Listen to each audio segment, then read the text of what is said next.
Hi guys, I am so excited today to talk about all my possible books for middle grade March.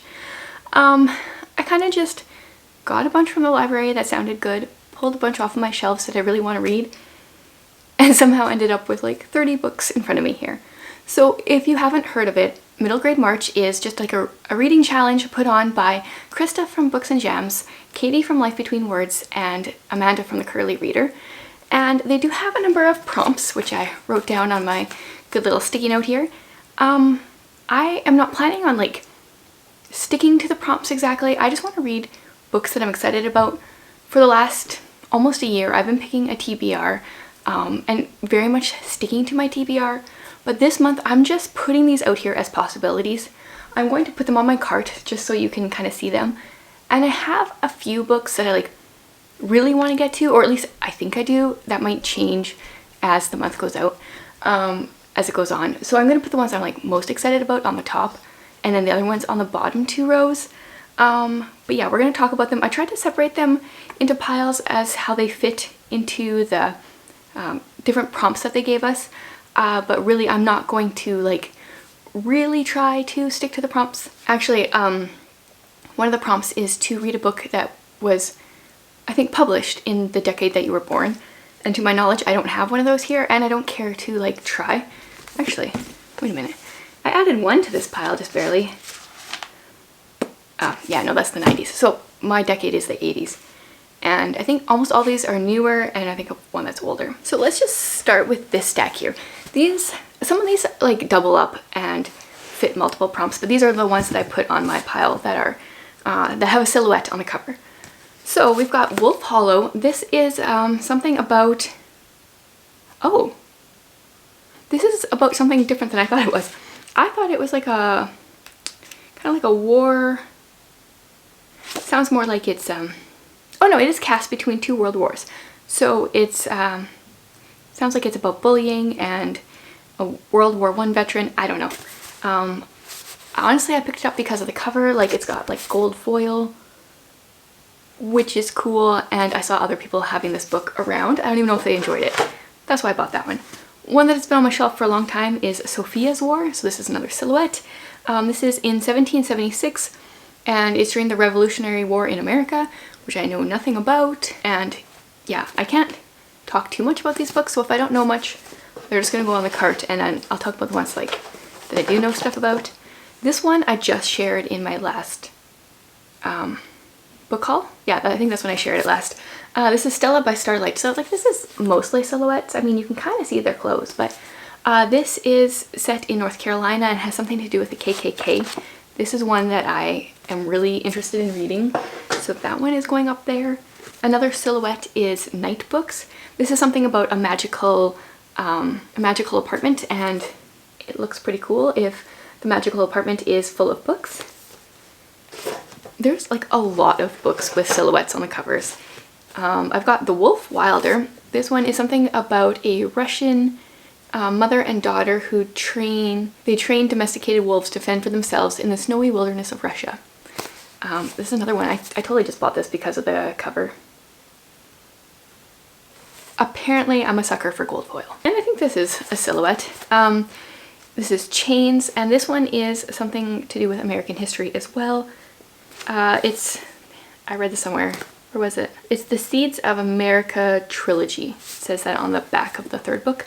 So I own the first book and the third book, but haven't read any of them yet. So I want to read this one. Oh, this one has really small font. So it's, I don't know. It's harder to pick up books with small font sometimes when you just want to read a lot of them. Okay, and this is a library book that I heard about from someone, and I wrote it down. Apparently I did not write this one down. I don't know where I heard about this one. But this is The Mystery of Black Hollow Lane. So this is Beware the Order of the Black Hollow Lane, with a dad who disappeared years ago and a mother who's a bit too busy to parent. This kid is shipped off to boarding school where she's sure she won't fit in. I don't know. I know I heard about this somewhere on BookTube, and I thought I wrote it down, but I didn't. I didn't write it down. So there's that one. Oh, and then this one, I read book one like 2 weeks ago. This is The Deceivers. Book one is called The Strangers, and this is the Greystone Secrets series.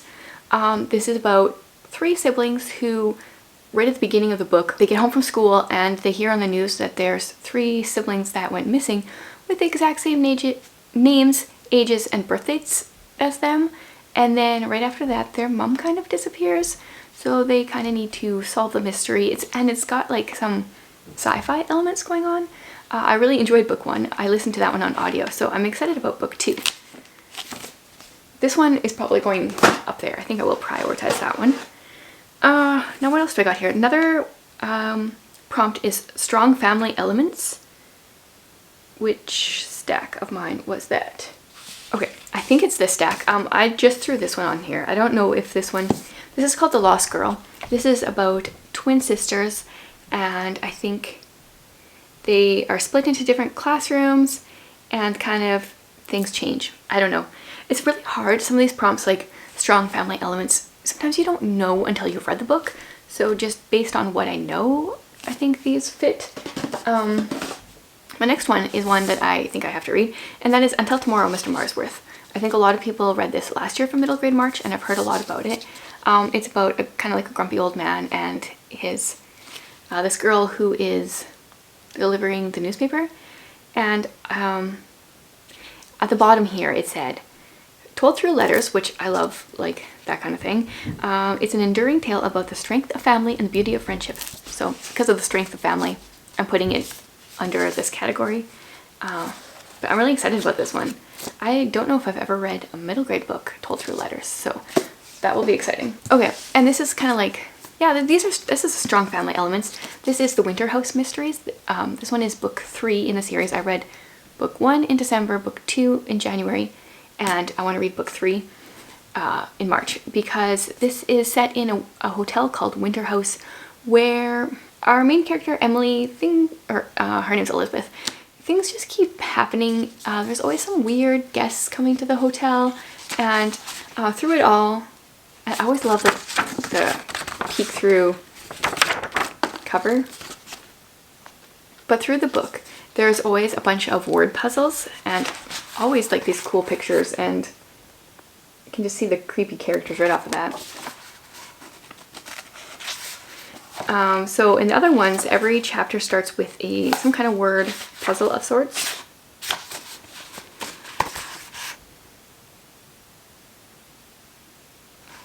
So they've all been different word puzzles, and the characters are always solving different puzzles as well. And yeah, so I want to finish this series up for sure. And then I have one that is, My Name is Leon. This one is about a kid in foster care who is trying to stay together with his brother, but I think one of them has darker skin than the other. So, so the one is due to his age and skin color is adopted, while darker skinned Leon is placed with a foster mother. And as a foster family, that always pulls at my heart. So I think I will try to prioritize this one as well. This is going to be too many. I'm also hoping to do March Mystery Madness in March. I don't know.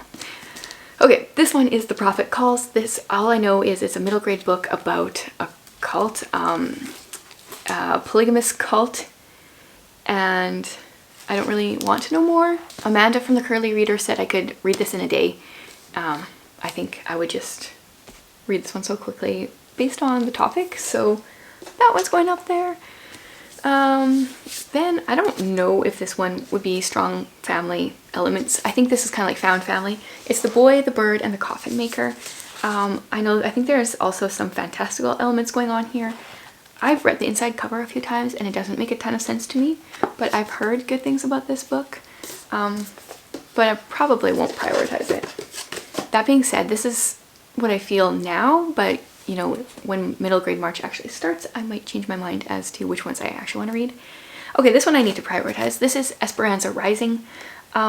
This is about a girl who lives in Mexico, but then I think they have to immigrate or flee to California. My daughter loves this book and has raved about it and told me so many times I need to read it. So yeah, I need to get to it. Okay, and then one of the prompts is have some kind of travel or adventure in them. And I heard about this book, I think from, let me just double check, Yes, this was from Krista from Books and Gems. This is The Extremely Inconvenient Adventures of Bronte Middlestone, or Meddlestone. And she's 10 years old when a telegram announces that both her parents have been killed. And then it says something about she travels kingdoms perfectly alone, delivering gifts to 10 other aunts. I don't know. She travels from aunt to aunt. So all I know is it's something to do with travel. And whatever video that I heard her talking about this, I don't actually remember. She made it sound really good, so I don't know what shelf to put this on. Oh, there's so many more books that I really want to read. I think it's gonna have to go down here. And then the other prompt is have some kind of fairy tale elements, and I don't know if this will really fit, but I recently purchased The Princess and the Goblin, so this one is a classic. When was this written? It doesn't actually say. He was born in the 1820s, so in the 1800s at some point. Yes, I would really like to get to this one as well. Don't know anything about it whatsoever, but I know Holly has been really loved this when she read it.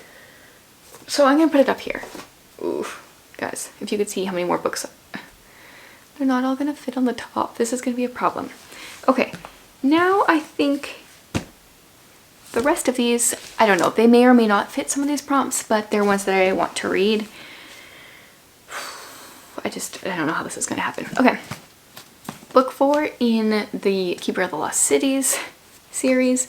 I have been loving this series, but because it's so thick, it's hard to motivate myself to pick it up.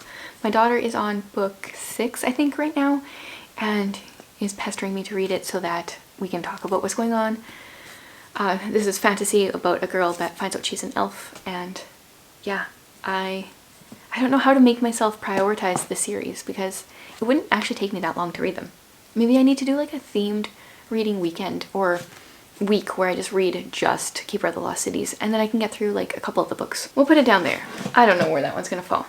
Oh, and then I've heard good things about this series. This is Premeditated Myrtle. So this is a middle grade mystery series that I would like to put on the top shelf here, but oof, I don't know. Put it on the bottom for now. We'll see. Cartwheeling and Thunderstorms. This is a book that I was totally just drawn to the cover. I think maybe I thought it would fit one of these prompts, but now I don't remember. It's about a girl that moved from Africa to London, and I guess just her experiences with that, maybe? I don't really know. Okay, this one I have to read because everyone has raved about it, and this is Out of My Mind. I think this one is about an 11-year-old girl or so who she can't speak, but she can understand everything. She's almost 11. The back doesn't really say very much, and there's no other information, but yes, so many people have told me such good things about this, so that one has to get read. Oh, this is a super short one. This is On the Horizon. I think I also heard about this one from Krista. These are World War II poems.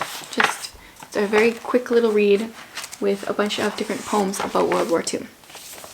So that one will be easy enough to get to, but it's gonna have to go down here because there's no space. One that I own that I've had for years that I haven't read is Out of the Dust. This is a free verse novel about the Depression, and I really like free verse novels, but I started reading this one a couple years ago, and I think there's middle grade books that middle grade kids will like, there's middle grade books that adults will like, and then like, you get the sweet spot where like both would like them. I started this book, and the very first page, the mother is delivering a baby on the floor and talking about how she's barefoot, bare-bottomed, because that's where daddy said it's best. And I'm just like, as a parent, I don't know if I want to put this in the hands of my, 10-year-old daughter, because it's just like, that's quite the intro to a book. But I've heard really good things, so I should read it. It just kind of turned me off from putting this into my kids' hands. I mean, it's just a short little scene, but just for that to be like the very beginning, I feel like it's a little bit intense. Oh, okay, then the one I have to read, among all my other ones, is A.K. Morton, Mystery Queen, Peril at Owl Park. I've been raving about this series and I've only read book 1. It's pretty much Agatha Christie, middle grade, if she was solving the mysteries when she was a child, and I loved book 1. I'm going to love book 2, I know it, I have to. It has to go up there. Okay, we have 4 more left. Now we've got Gary D Schmitz, Just Like That. This one just came out, I think, beginning of January. I think it was on my list of anticipated releases. This is a companion novel to Wednesday Wars and Okay for Now, which I loved. Those are some of my favorite middle grade books ever. And so now we follow one of the other characters from this classroom, Meryl Lee Kowalski. And yeah, I love those two books. I've listened to them on audio multiple times. I don't know if I've ever listened to a middle grade book on audio more than once, but they are perfection. I would love to see if my library has the audiobook for this yet, because I would like to listen to it. But if not, like, I need to read this one as well, so this is getting messy. Yeah, we'll make that work. Then I have York. This is a book that I'm always drawn to. So all I know about it is it's kind of like middle grade steampunk. So it's set in 1798, and there's some kind of like old York cipher. The first book is called The Shadow Cipher. I don't know much more than that, but like I'm really drawn to this cover.